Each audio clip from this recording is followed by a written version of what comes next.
Monday, the 5th of May. Hello, everyone, and welcome to Your Frontier opening bell. We'll get started as always. Hope you enjoyed your weekend, everyone. It's a happy Monday to you. Just a quick touch on our markets across Frontier Africa. Some of the big markets we'll cover, by the way, for you. Starting with South Africa, the biggest exchange on the continent, up by 0.82% on Friday. The Nairobi stock market was down 0.38%. The Egyptian 30 index started on Sunday with about 0.75%. The rest of the region in North Africa, the Middle East are reopening fully today. So let's see how the Egyptian market will move on. But the EGX30 is now a very solid 32,351. The BRVM in Cote d'Ivoire moved up roughly 1% as well on Friday, 289.52 for the composite, while the Nigerian market was up by 0.25%. Investors traded very strongly Friday. Consumer goods names such as Nestle, Nigerian breweries, NASCON Industries, Cadbury PLC, and a few other names, including Nigerian breweries, that recently appointed a first female chairman, and of course reported better than expected first quarter earnings. Then, of course, you've got non-consumer goods names such as MTN, held its annual shareholders meeting on Thursday, says it's going to declare a dividend very soon. The market was enthused with what they heard from advertorial, the CEO for the Nigerian unit, about walking away, pushing over the macroeconomic environment of 2023 and 2024, and says they're clearing things up, and now the company's been able to reduce its external FX obligations to just about 21 million US dollars from more than 300 million US dollars earlier. So the market was really traded the earnings news for the week just behind us. But let's move on to a brand new week and see what will still continue to make up the big news for investors. Let's check in with the East African corridor. The Kenyan Treasury is offering a tax breaks to companies who are investing about 3 billion shillings in Nairobi's financial hub. That is some good news that the Nairobi County is looking to achieve. They got approval from the Ministry of Finance for some tax breaks to bring the Nairobi's financial Wall Street or financial circuits up to speed and improve the level of financial architecture and everything else, infrastructure within that space. The NCBA, which is one of Kenya's iconic banking institutions, says about 266 million shillings was the gain that it made from the buyout of the insurer AIG. In Tanzania, the country is looking to introduce special salt services or licenses to boost local salt production and cut back on FX import of salt, edible salt, into Tanzania.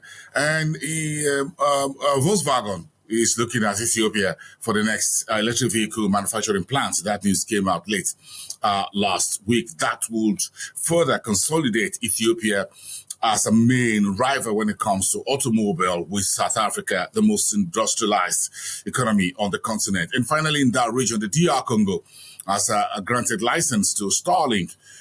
That's Elon Musk's internet company, reversing earlier ban on Starlink in the biggest economy in Central Africa region. Those are the headlines. Let's move it on to West Africa. Nigeria's central bank, of course, last week reported a bit of a cleanup of his books, as it were, for last year, reporting some operating income and reducing the debt on the books of the financial regulator. In the meantime, over the weekend, I'm sure you got the news, OPEC has agreed to another accelerated oil output hike for June. That's 400,000 barrels per day.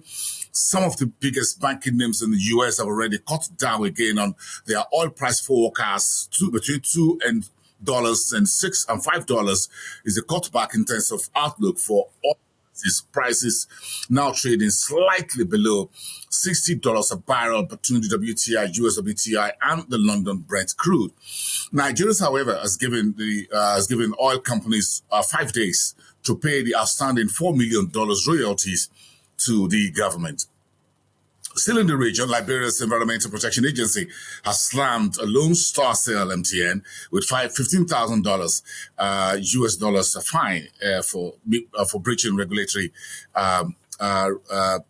standards within the country. And Ghana's COFA says it's got $8.1 million to scale battery swapping network across Africa, while Ghana and Qatar says they're deepening diplomatic and economic relations. Everyone's looking for new friends, economic partners in the face of the new tariff chaos occasioned by April 2nd statements of declarations of President Donald Trump of the United States. And Access Bank Ghana in West Africa has launched a Turkish desk. The idea is to deepen the trade ties between Ghana and the Turkey. That's it there in West Africa. What do we have in Southern Africa as we move on to the new week? Abu Dhabi National Oil Company says it's been shortlisted to buy Shell South Africa's a downstream asset. That asset has been pushed a little bit around.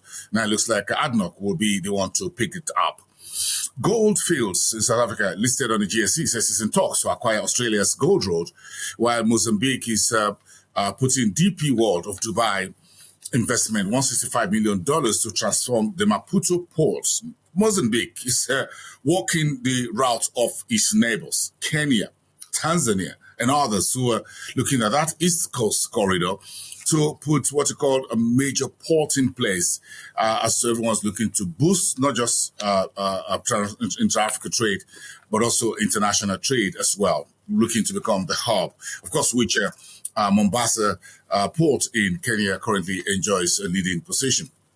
In Namibia, Doris Green Hydrogen Village is looking to produce the green fertilizer later this year. We'll keep an eye on that development. And finally, India and Angola said they will deepen energy and strategic ties. What else do I have? Go to the Northern Corridor. You got the news already. If you're online, you would have seen that. The new $5 billion takeoff capital for the African Energy Bank is up, and Afrexim Bank, which is the chief midwife of the new energy bank, is now shopping for a CEO. This is going to be a full-time job, and the individual being selected will be based in Abuja, Nigeria's political capital, where the headquarters of the African Energy Bank will be located. And you can go online and see if you're qualified to be the new CEO of the new Africa Energy Bank. And Egypt says its public-private sector investment was about roughly 20 billion Egyptian pounds for the full 2024, while Egypt is also looking to conduct, and as the central bank says, about 31 treasury bills auctions will be conducted this month. That will worth about roughly 700 billion local currency. And Morocco is reporting tomatoes exports to Norway, about 5,000 metric tons. And finally, Libya and Turkey says they're discussing energy cooperation. Whatever you're discussing this Monday to the rest of the week, make sure it's profitable. I am Boasting Namofaye. Enjoy the rest of your day. Have a great week ahead, everyone. And let's continue to get together on Frontier Opening Bell.